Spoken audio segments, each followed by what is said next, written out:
Hi. Want to know why I'm so happy today? Today, I'm going to talk to you about, well, being happy. Want to know more? Stay with me. Hi, I'm Lynn, and I live in what used to be an abandoned old goat shed, leaving folks to wonder what in the world is that old woman up to now. Many years ago, I looked at my then boyfriend, who later became my husband, who later became my ex-husband, who then became my boyfriend again. Well, it's complicated, but he's Bob. I looked at Bob and I said, you're not making me happy. I was miserable. I was in my 20s. And he said to me, it is not my job to make you happy, which I thought was the most evil and mean thing that he could possibly have come up with. Of course it is. You're my boyfriend. It must be your job to make me happy. So, what do you think? Was that something mean to say, or was he speaking the truth? If you haven't already, please subscribe to my channel and hit that little bell, ding-a-ling, so you'll get notifications of my future antics. Go ahead, become a shedhead. All you have to do is subscribe. We have a lot of fun here at the Goat Shed. We'd love for you to join us. At the end of the day, but not that one, many years later, I came to the realization that, as much as I hate to admit it, Bob was right. If I was going to be happy, it was going to be my job to make me happy. And it was going to be me that had to figure out how to be happy within myself. And I want to talk a little bit about that today. So with regard to happiness, I've got good news and I've got bad news. What is the good news, you say? Well, I can promise you this, that every single day, almost without fail, if you just look hard enough, you will find something that brings your heart joy. Some days you have to look harder than others, and that's just the way that it goes. And the more days that you spend... Oh, sorry. I got to tell you the bad news. And the bad news? Well, the bad news is that I can promise you every single day, if you look around, you're going to find something that is going to not bring your heart joy. You're going to find something that's going to hurt your feelings, make you angry, tick you off, make you want to strangle somebody. I can absolutely assure you. So every day there are going to be things that might bring us joy, and there may be things that even bring us great sadness. But the more days that you look around and you find things that make you happy, and you try every single day, and you're grateful that you look around and you find these things that make you happy, and you're grateful for them, even if it's just the smallest little thing. I have a giraffe in the garden. It makes me happy. Somebody gave me this giraffe. I stick him in the garden. It makes me happy. The giraffe brings my heart joy. You can laugh at something and feel happy, but having that true joy down on the inside of yourself, and what that comes from, I really do believe, is self-love and self-satisfaction. And I know, if I met me, I think me and me would do all right. We might get in a little trouble, but I think we'd do okay. And so I've come to a place in my life where, after many, many years of not being able to do so, that I actually like myself. I feel good about myself. Does that mean I'm perfect? Oh, heck no. So you get to choose, I guess is what I'm saying.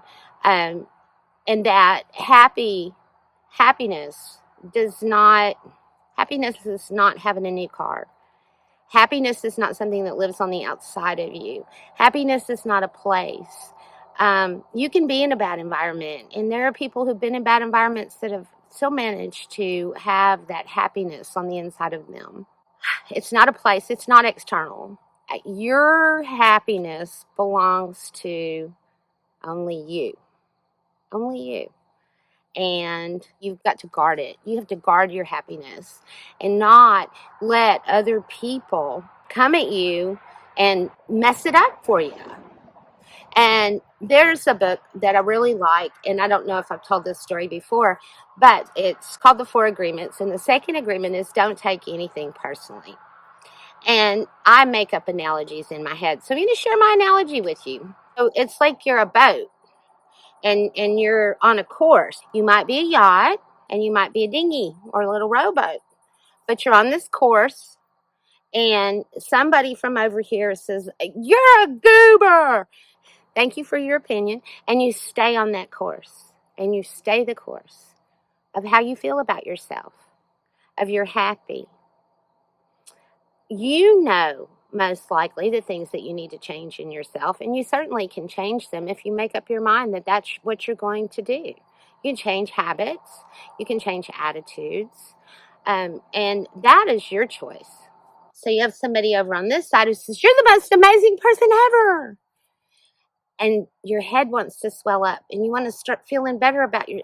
No, don't let that take you off of that course that you're on. And I was thinking about this today, and I was thinking about that analogy that I made up about the boat and staying the course. And some of us, our self-love is only big enough to be like a dinghy, which makes it really hard when these other things come in and these people come in with their comments. And it is so easy if our self-love is only dinghy size. It's so easy to let that affect that course that we're on of self-love, where if we practice every day the act of gratitude and finding things in our lives that truly bring us joy. Sometimes you gotta look really, really hard, but you find something in your life that truly brings you joy.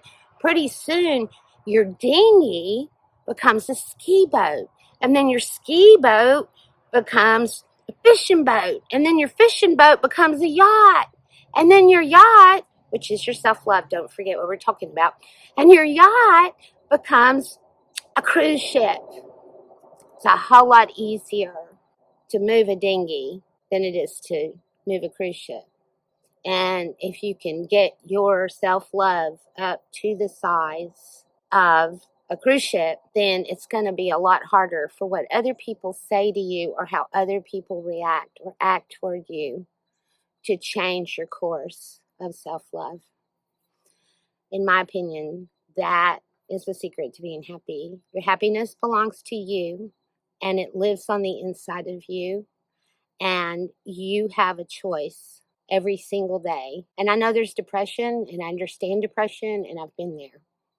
And sometimes you can't climb out of there by yourself, and you need to get help. But you can help yourself too by trying to find something that brings your heart joy every single day until you build yourself up to that size of a cruise ship where nobody can knock you off your course.